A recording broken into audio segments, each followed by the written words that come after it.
सिखों के अंतिम गुरु थे। गुरु नानक जी से जो सिखों की गुरु परंपरा चली थी उसमें 10 गुरु जी बनते हैं। 10वें गुरु जी गुरु गोविंद सिंह जी थे। शुरुआत में जब गुरु नानक जी के समय से यह सब शुरू हुआ था तो ये केवल आध्यात्मिक गुरु थे, स्पिरिचुअल टीचर हुआ करते थे जो समाज को सही दिशा दिखाने का काम करते थे।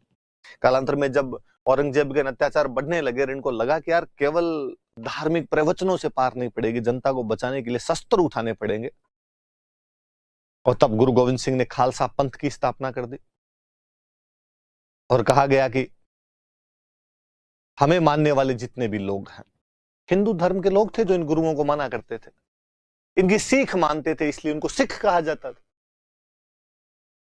मुगलिया सल्तनत धार्मिक आधार पर अब औरंगजेब इस मामले में थोड़ी कट्टरता दिखा रहा था, तो कहा हिंदू धर्म का प्रत्येक बड़ा बेटा खालसा पंथ में सम्मिलित हो ताकि मुगलों के खिलाफ लड़ाई लड़ी जा सके, और धीरे धीरे पूरा एक खालसा पंथ अलग बना दिया।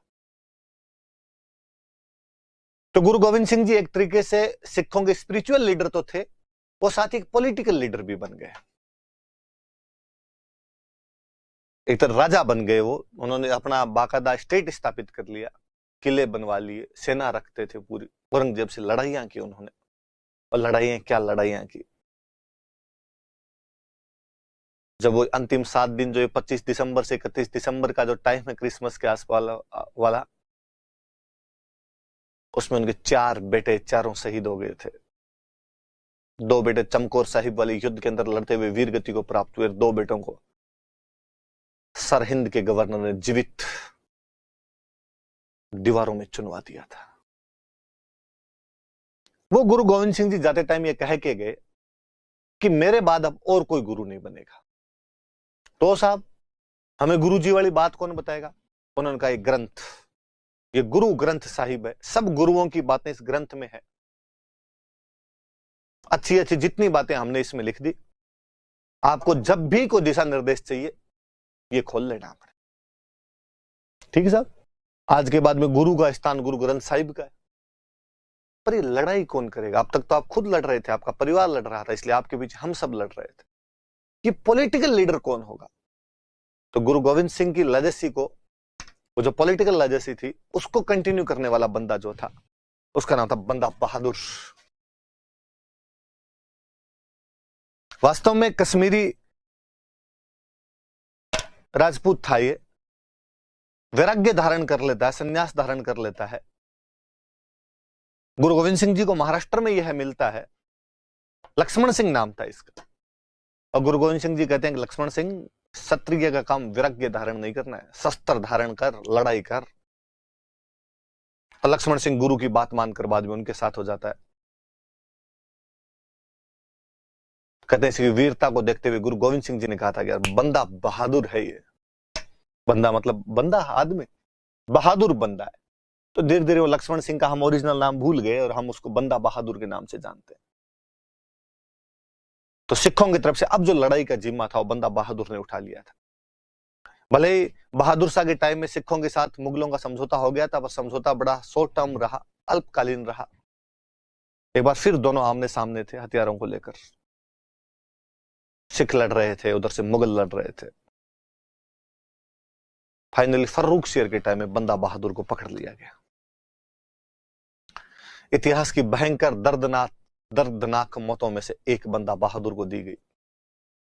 जब बंदा बहादुर को पकड़कर कहा गया कि यदि तुम धर्म परिवर्तन कर लोगे, सिख से इस्लाम में आ जाओगे, तब तो छोड़ दिया जाएगा। उसने कहा कि नहीं, सिर दे देंगे पर सार नहीं देंगे। मस्तक कटवा लिया जाएगा लेकिन धर्म नहीं चेंज किया जाएगा। चिड़िया दे संग बाज लड़ावा, ता गुरु गोविंद सिंह नाम कहावा। 1.25 लाख तो एक लड़ावा, ता गुरु गोविंद सिंह नाम कहावा। गुरु कह के गए थे, उसके लिए यार उनका पूरा परिवार बलिदान हो गया। आप मुझे धर्म परिवर्तन की बात करते हैं। कहते हैं कि एक बड़े से कड़ाहे के अंदर पानी गर्म किया गया, उस उबलते हुए खोलते पानी में बंदा बहादुर को नंगा बिठा दिया गया। जब चमड़ी लिसलिसी लिजलिजी हो गई थी, तब चिमटों से उसकी चमड़ी उतारी गई थी, तड़फा तड़फा के मारा गया था उसको। हर बार उससे पूछा जाता, हमारी शर्त मान ले। बंदा बहादुर उस भयंकर दर्द के बाद मुस्कुरा कर कहता था कि ना, सिख इतना कमजोर नहीं है। सीख केवल धर्म की नहीं मिली है, सीख ये भी है। उन घावों पर नमक और मिर्च डाल दिए जाते, तो वह बंदा धर्म परिवर्तन के लिए तैयार नहीं था।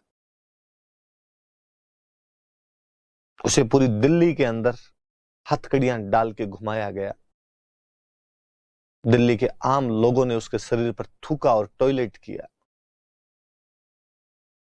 जब इन सब परेशानियों के बावजूद वो नहीं माना, तो कहते हैं उसके 3 वर्षीय बच्चे अजय सिंह को उसकी आंखों के सामने आरी से काट दिया गया था, तथा उस छोटे से बच्चे के अंग उसके मुंह में ठूंसे गए थे। तुझे तेरे ही बच्चे का मांस खिला देंगे। उसने कहा, गुरु गोविंद सिंह जी अपने 4 बेटों को वार गए इस सनातन संस्कृति को बचाने के लिए। कोई बात नहीं, मेरा परिवार भी शहीद हो जाएगा। तो फाइनली तड़फा तड़फा कर बंदा बहादुर को मार दिया गया।